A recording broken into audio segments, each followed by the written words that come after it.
Right now, we're going to have Helen Thomas speak. She is an author, former journalist, opinion columnist, and elite member of the White House Press Corps. She worked for the United Press International for 57 years, first as a correspondent and later as White House bureau manager. She was also the first female officer of the National Press Club and the first female member and president of the White House Correspondents Association. As a child, she long dreamed of being a journalist, a career that would expand her boundless curiosity. After receiving her bachelor's degree in English from Wayne State University, she was hired by United Press International, which included coverage of Capitol Hill, the Federal Bureau of Investigation, and the Department of Health, Education, and Welfare. Most impressively, she has covered every president of the United States from the Kennedy administration until the second year of the Obama administration. Ladies and gentlemen, Ms. Helen Thomas.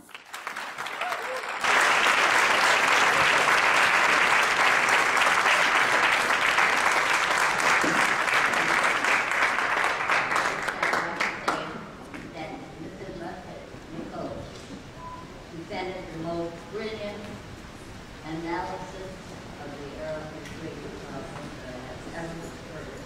I only wish President Obama should have heard, and every member of Congress, and every American. All we hear is Holocaust. All we hear. Hitler was monster. There's no question about that.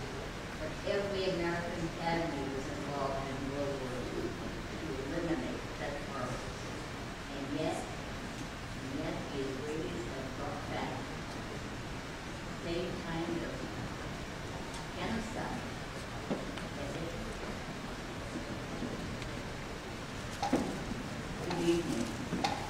The long-running Israeli-Palestinian dispute, that is war, seems to defy solution. That is because the causes are deeper and historical and hostile. I believe in cutting to the chase, and I also believe in taking a stand for enough. Everybody should.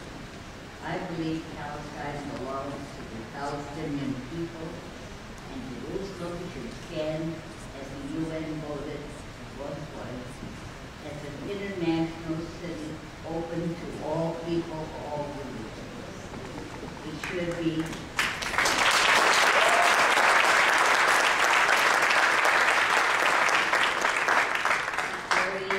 should be handled by the UN. Once upon a time, Palestinian and Jewish families lived in peace, side by side. They were real friends. There's no doubt that Jews have been persecuted for centuries, but they have paid a heavy price. So along came Theodore Herzl toward the end of the 19th century, who encouraged the creation of the state of Israel, of a two-state. A shortcut to history and the betrayal of the Palestinian people was due to the fact that the British needed money to fight the Germans in World War I. The Balfour Declaration was named by the British. The House of Rothschild gladly gave the money in exchange for a promise of creation of the state of Israel. The British by this time had achieved, under the League of Nations, a mandate to govern Palestine. The French had Syria and they would invite into Lebanon.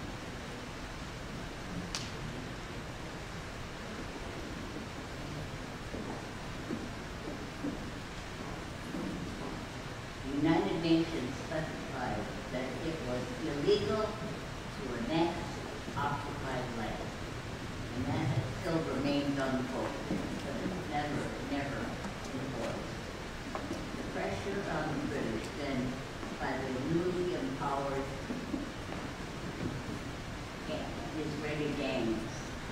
Israeli gangs would reform the Israeli army. Well, anyway, their power was overthrown.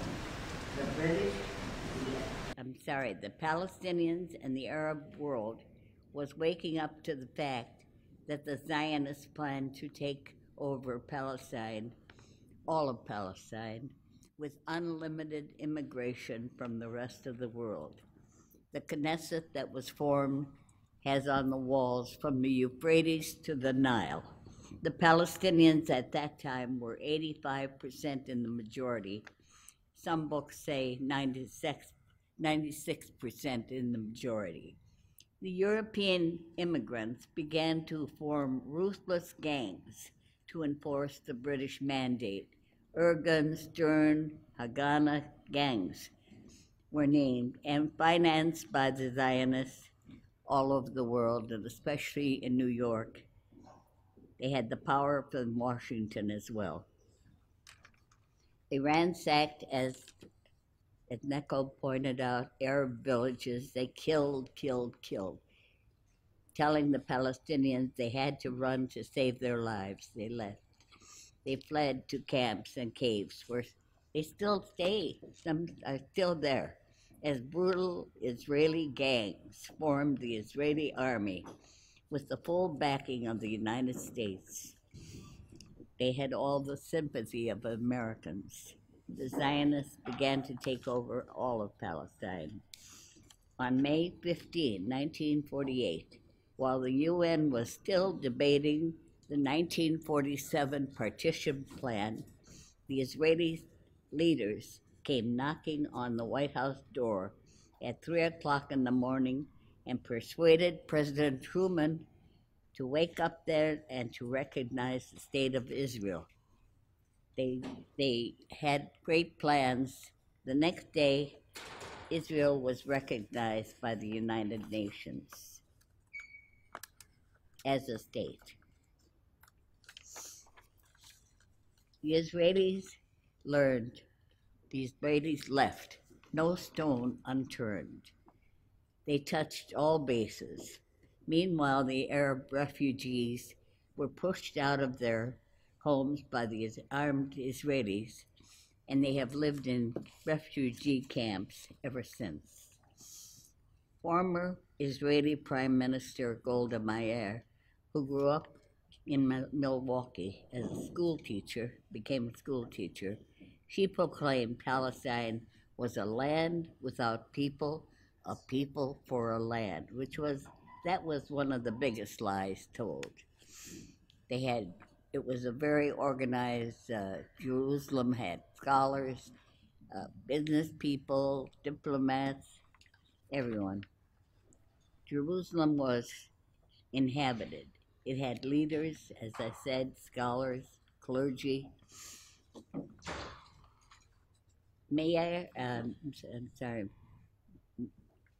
It was Menachem Begin made friends in this country with the late Jerry Falwell, the evangelist, and concluded that no American official could ever confirm that Israel had no American official, and I've asked Obama, Hillary, and everybody else, has ever confirmed that Israel has a nuclear arsenal. I mean, they were able to get material for the nuclear bombs from Pittsburgh, Jewish owner of a manufacturer, and so forth. So they also got a lot of help from the Americans. You can't say, and they have told me, why don't you just write? They have an arsenal. I can't say. Everyone knows Israel has a nuclear arsenal. That isn't acceptable in journalism. Jerusalem was inhabited, despite Golda Meir. It had leaders, as I say. I have asked every White House, I have asked as a White House reporter, President Obama, who said, I don't want to speculate. I said, you don't have to speculate. Every American president is told before he goes into the White House, who has the nuclear bombs. At least 9 countries have it. But we have to bomb Iran because Israel wants us to bomb Iran because Iran might get the bomb or might have it. With friends like the Israelis, we don't need any enemies. I have asked, as I say, wait a minute, everyone knows that I cannot print that everyone knows. Everyone knows they have bombs. We need an authority who is brave enough as, what's his name, the nuclear, Mordechai Vanunu. who has created the bomb in Israel. Every 5 days they throw him into prison again for opening his mouth. A great democracy.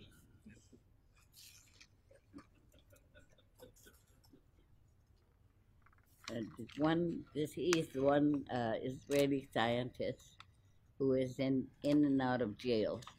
A brave man for speaking out. The United States has backed Israeli crimes against humanity in every conflict. 67, Abba Eban went to the Pentagon and he received during his visit the maps for 25 airfields in the Middle East. And the opening of day of the 1670 war, they practically wiped out, the Israelis wiped out all the Arab airfields. The White House and Congress have supported financially and politically Israel, and especially through their very powerful lobbyists. In America, it is Israel first. Israel first. Obama was humiliated by right-wing Prime Minister Benjamin Netanyahu, who announced Israel was, while he was in here, and during the UN debate, he announced that Israel was building 1,100 new housing units in the West Bank. Meanwhile, President Obama threatened to veto statehood for the Palestinians, even though he had spoken out before often on peace and to the two-nation solution. A Jewish-backed law to cut funding for any international organization which admitted Palestine, the Palestinian leaders made an end run and actually got into UNESCO, United Nations Education, Social, and Cultural Organization. It's the first one they actually got into. And Obama has given hypocrisy a bad name. He supported the two-state solution and betrayed the position. And the U.S. has done everything they could to keep Palestinians out of any UN or any international organization.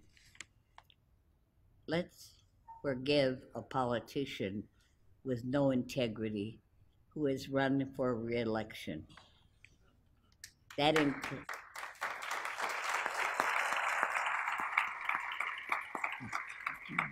includes all the hawkish Republican candidates who are in Israel's hip pocket. They know the votes and the money for re-election campaigns come first. But I ask, where is their sense of justice? Where is their conscience? You can't give away what doesn't belong to you.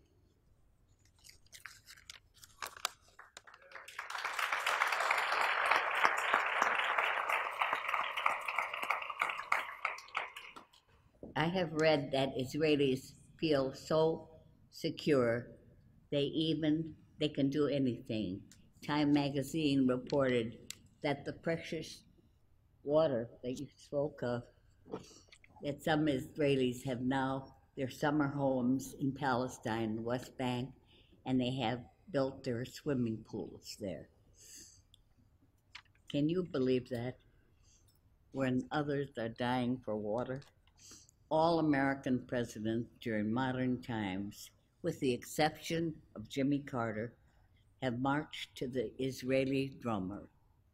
We continue to give Israel billions of dollars each year as many Americans fall well below the poverty line. The Israelis have established themselves as the perpetual victims, while they are the real aggressors in Palestine and in the Middle East.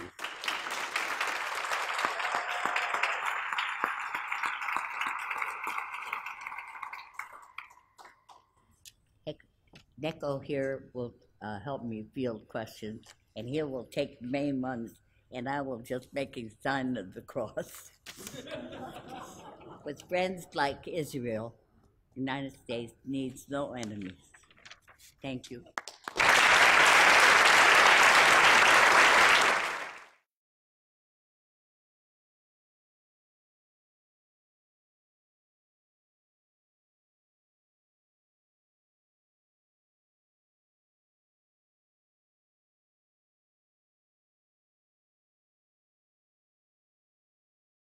The first question, Mr. Peled, what or when was the turning point for you, the event or the aha moment when your eyes were opened to the truth of what Israel was doing to the Palestinians? Well, I'll try to make it brief.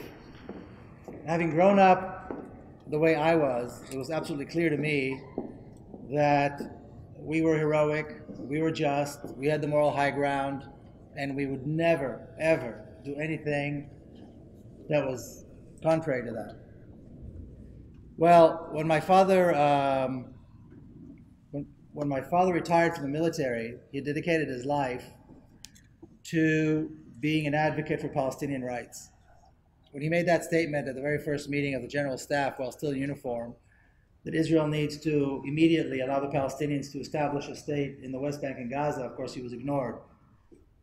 But he persisted.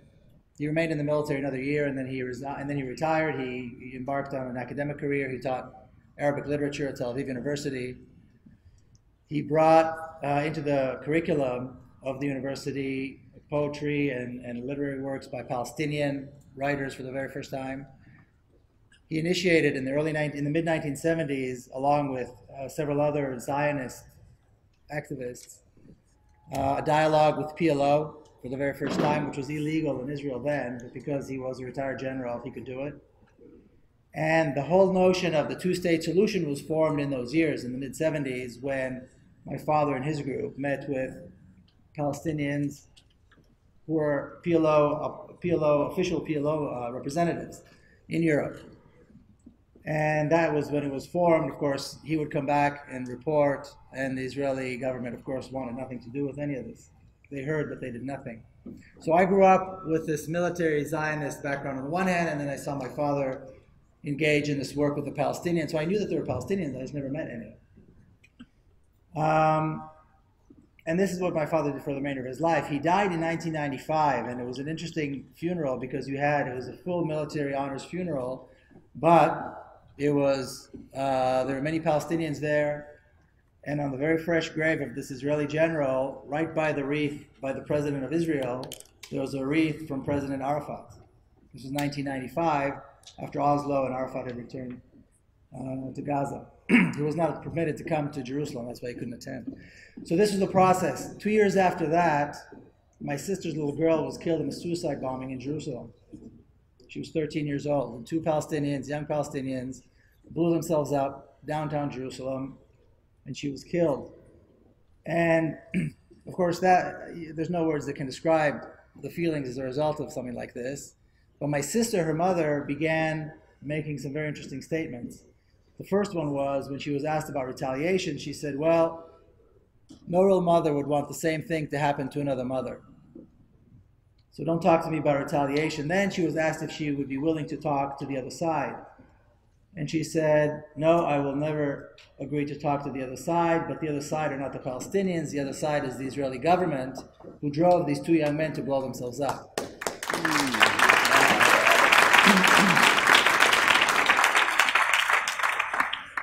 Then she and her husband began working with an organization called the Bereaved Families Forum, which is an organization with Israeli and Palestinian families who are bereaved, who work together to find reconciliation and end the cycle of violence. It's one of the most amazing group of people I've ever met, who have gone through some incredible pain and found that the pain on the other side is equal. And that's a very big thing to discover, that the pain on the other side is equal, and that we all, the color of our blood is all the same. Which your mother did. Yes. And all of this, and I was living here already. I was already living here, and all this drove me little by little to start looking and investigating and looking and investigating. And finally, I found in San Diego a group.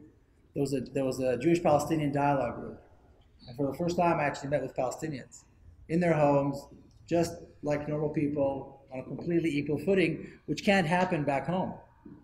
There is no situation where you sit as complete equals if you're an Israeli and you're sitting with Palestinians. So this was a very interesting, and then I started hearing stories about what happened in 1948, stories about expulsions, about massacres. And I remember the exact moment when I had to make a choice whether I was going to get up and leave, because what these people were saying was absolutely insane, or stay and keep listening. And I think it's a defining moment. It's a moment where you replace fear with trust. And without that, there's nothing can happen. And one of the gentlemen there, a Palestinian gentleman who's from Jerusalem, talked about 1948, and he talked about the Jewish forces and the Palestinian forces, and how many more, and how the numbers were, you know, the Jewish forces were so much greater and so much better trained and armed than the Palestinians. And this was exactly the opposite of what I'd known.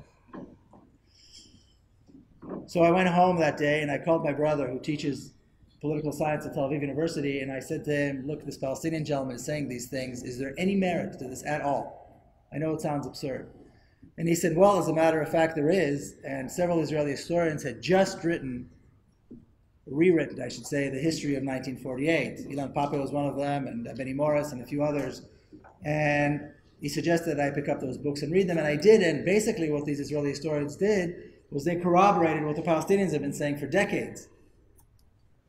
But when Palestinians say it, we can't believe it. We can only believe it when Israelis say it. So that was an eye-opener. And then I began traveling to the West Bank. And that was very scary for me at first, because they're all Arabs there, as you know.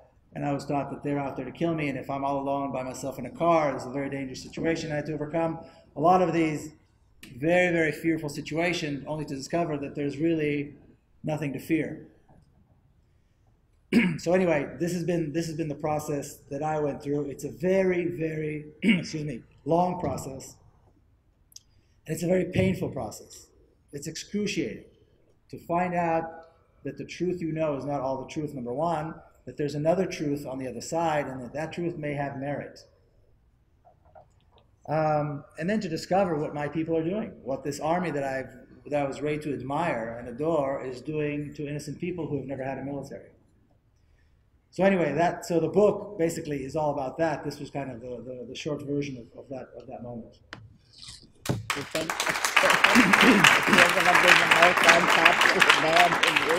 Alright, so we've got a lot of questions, so we're going to keep these going right along. And Miko is right, there will be pre-order forms where you guys can order his book, and I greatly encourage it based off of his speech. I can imagine it's going to be a bestseller. Second one is also for Miko. What would you describe, or how would you describe, some of the conversations you had with your father? What was it like during holidays and family gatherings?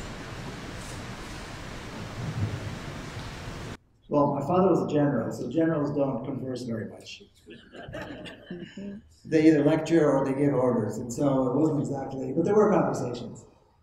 And one thing that as I look back at my father, he did not see the military as something that you adore and glorify. The moment he took off his uniform, he was done. There were no, glorified stories and pictures and emblems of the army and all that kind of our house. Nothing at all. He saw the military as a tool, the tool to be used in a certain way. He did what he thought was right, and when he was done, and that was it. And he really didn't talk much about the things he did. I learned later on, I described that also in the book, how I'd be sitting in a civics class, and I'm reading about a certain battle and a certain war, and I'm going, holy this guy was my dad, and he was the commander of this, you know, and this is how I learned most of what I learned about him. Today, as I travel both in the West Bank and in northern Israel, which is populated heavily by Palestinians, the Galilee, every single time, every time I meet a new person, if they're beyond a certain age, they come up and tell me about things that he did, how he helped them get a permit, how he allowed them to, again, overcome this massive bureaucracy that is dedicated to making life impossible for Palestinians, how he helped them when they tried to expel them, how they helped them get their son out of prison, all these kinds of stories. And again, I hear them mostly from other people, not so much from him. And he never wanted to write about himself. He said it was boring for him to write about himself, so he never wrote any of this. You're great tribute to him. This third one is for you, Ms. Thomas, and it says, aren't governments of Egypt and Jordan also to blame for the plight of the Palestinians since they controlled the West Bank and Gaza and did nothing to establish a state for the Palestinians? That's pretty good. She's saying, aren't the Jordanian and the Egyptians also responsible partly for the Palestinian situation, since they never did anything either? The answer is yes. Although they did fight, although Egyptians did fight for the Palestinians, but they were sold out by the Jordanian king, and who was later assassinated in a mosque.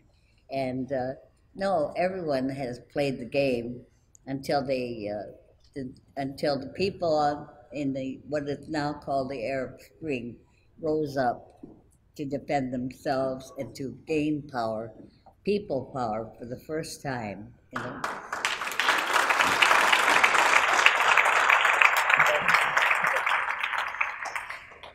This fourth one is directed at both. So as an Israeli and as an esteemed journalist, how can you make sweeping generalizations about any group of people? How can you make sweeping generalizations about people?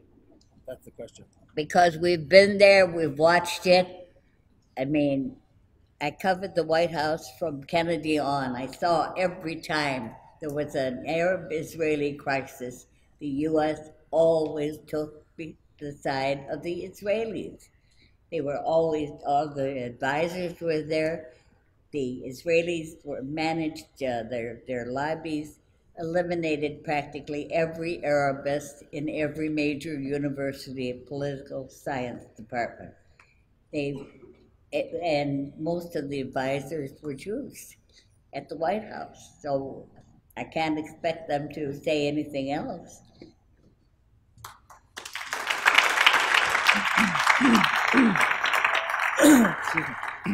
Well, I'll say this. First of all, I don't think we made I don't think we did that at all. I don't think we made sweeping statements, general statements about entire people. I think this is a political issue. You know, people call this a Jewish-Arab issue and things like that. This is a very specific political issue. It's between Israelis and Palestinians. It's between the Zionist enterprise and the Palestinian and the Palestinians. I don't think anybody made sweeping generalizations at all about anyone. I want to say one word about the previous question, though, because I think it's important to understand. One of the things that Israel managed to do very, very well, or the Zionist movement managed to do very, very well even before the creation of the State of Israel, was to make sure that there were bribable leaders in the countries that surround Israel. So the Hashemite monarchy is one, and of course Mubarak was another. And so to get them to collide with Israel, with the Zionists on the Palestinian issue, was not a very hard thing to do.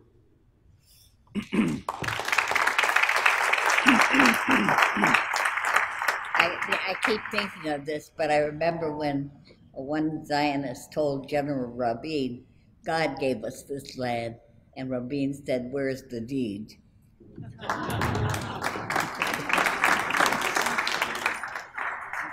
This next question is directed at you, Ms. Thomas. First, I say thank you for being here. And the question is, after making the comment about the Jews going back to where they really belong, what was your experience like as a journalist, and is that what compelled you to retire? My experience was what a lot of people go through if they ever take the side of the Arabs in this country. I mean, you are always demonized. I lost my job. It was pretty painful for 2 weeks. And then I said to myself, I was right. So I gained my courage back. It's not nice to be, not easy to be demonized, but at the same time, you have to know what you think, you have to know who you are, and you have to have courage.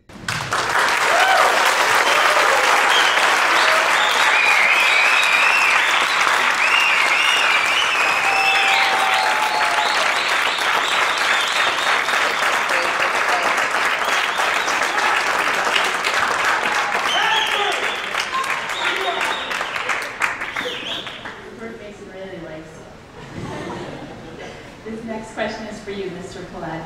If there is a policy of ethnic cleansing, how can there be a prosperous Arab Muslim population in Israel that participates in Israel's political system while the racist Taj Party is exiled?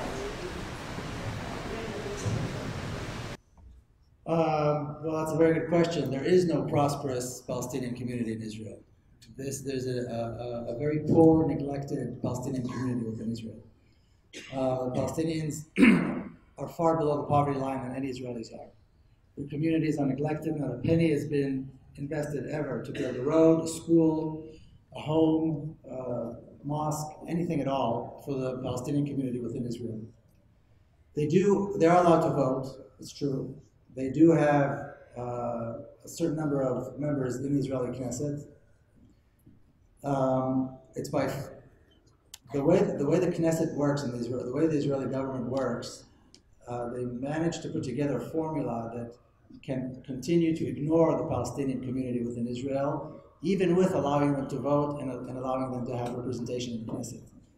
It's a very sophisticated process. I won't get into it. But the number of members who are Palestinian in the Israeli Knesset is always the same. The percentage of the body within the body is the same. And what it means is that Palestinian rights and Palestinian issues are never brought to the table.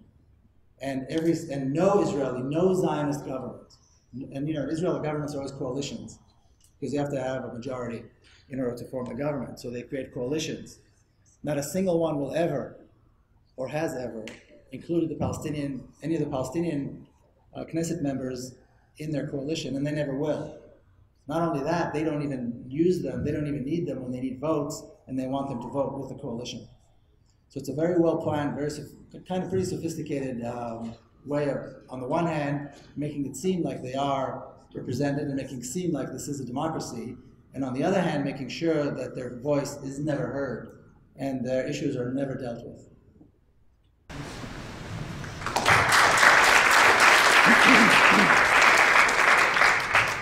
This next one's for you, Ms. Thomas, and it says, if Obama wins his re-election, do you think that he will become more pro-Palestinian? No, he knows he knows where the power is. He knows where the money is. I mean, he has totally defaulted all of his possibility for greatness and winding up on Mount Rushmore.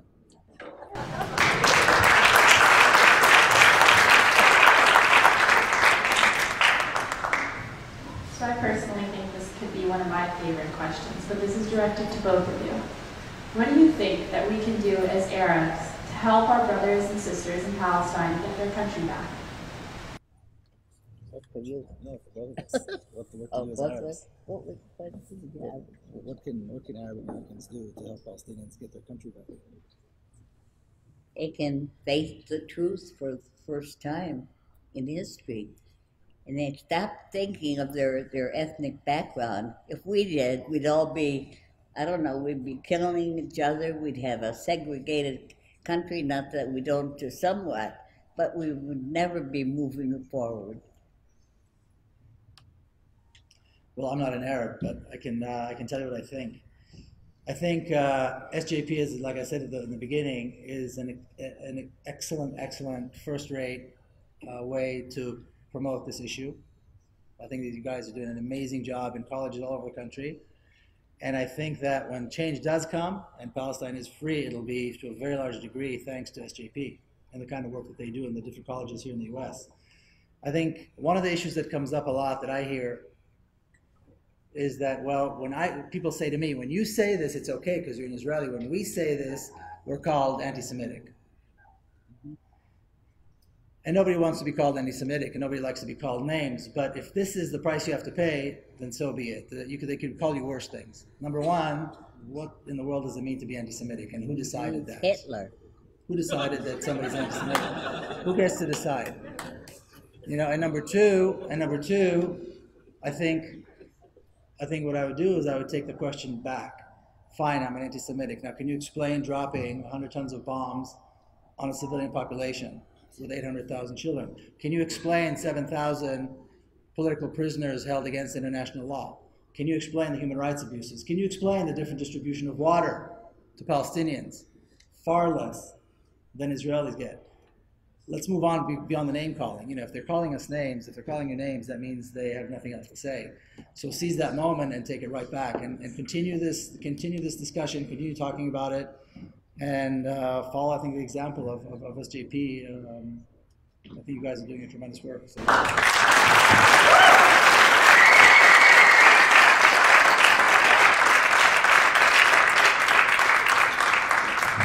One captured Israeli soldier was worth 1,700 Palestinians jailed, imprisoned, jailed.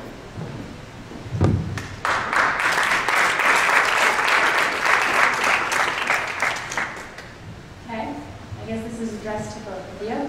What is your point of view on the Arab uprisings in the Middle East, especially in Egypt, and how do you think this will affect the Palestinian issue? What do you think of the uprising? I think the uprising is tremendous. I think the Syrian President is a monster, and I'm hoping that he will go the way of the other dictators in the Middle East. He is a horrible man, and they had great expectations because he was educated in the West. Well, I think that the Israelis are very worried now, because there's no question freedom is contagious, and they're definitely going to give another idea to the incarcerated, the walled off people of Palestine in Gaza and the West Bank and so forth. They can't lose that message at all. They're gonna fight.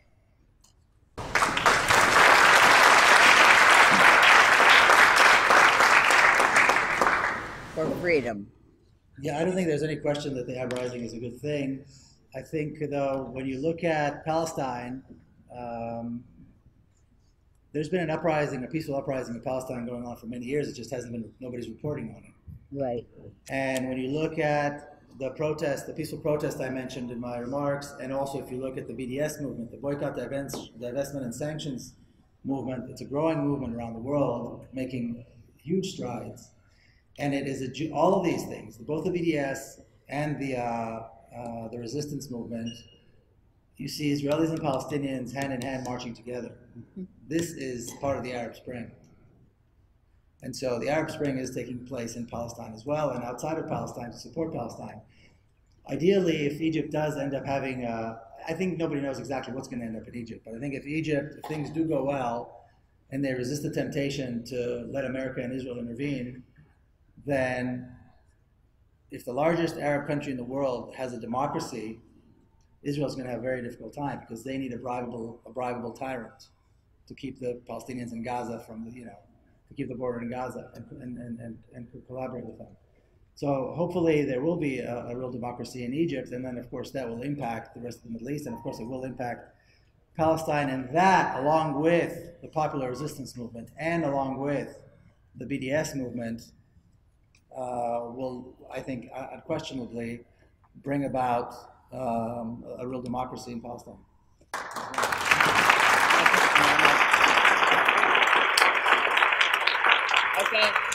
I think that we are wonderfully, we should be very grateful. We are watching history.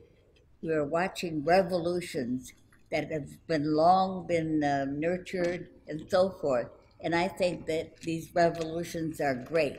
People are getting the power back that they always should have had.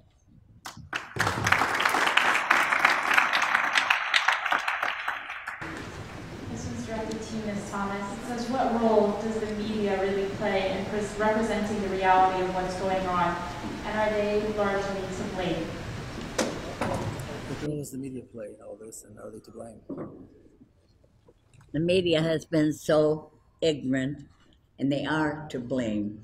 The extent that they have propagated all this propaganda, because they go back to their offices and they will damn well lose their jobs if they take another side or try to be fair. So I think the media has been ignorant. There are some, of course, foreign correspondents who have the eyes and they have seen the truth, but they hardly write it.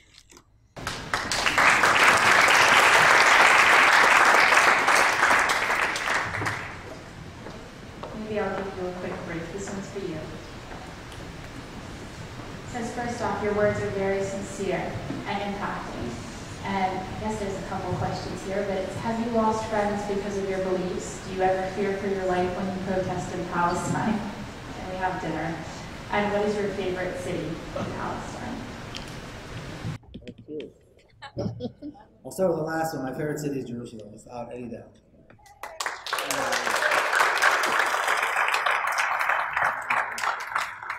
And every single time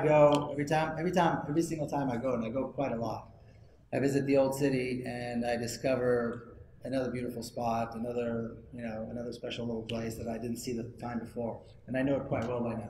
So definitely Jerusalem. Have I lost friends? I gained a lot of friends. I know that.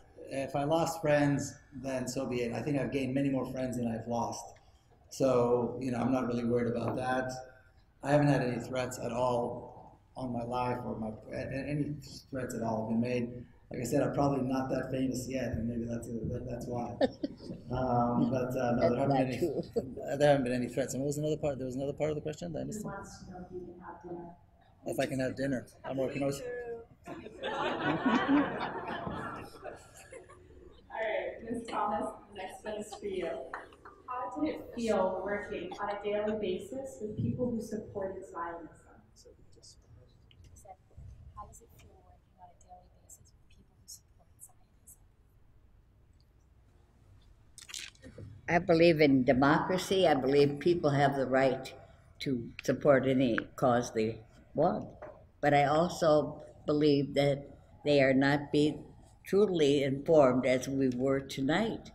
I mean, if they had heard Miko and really saw what was going on or heard, and they would never support the kind of tyranny that they stand up for, Israelis. And I know that those who support Israel, it comes from the heart. They think of them as always being persecuted, the eternal victims. It's not true. They're not the eternal victims. They have victimized so many people, but the truth is not known, and so I forgive them. And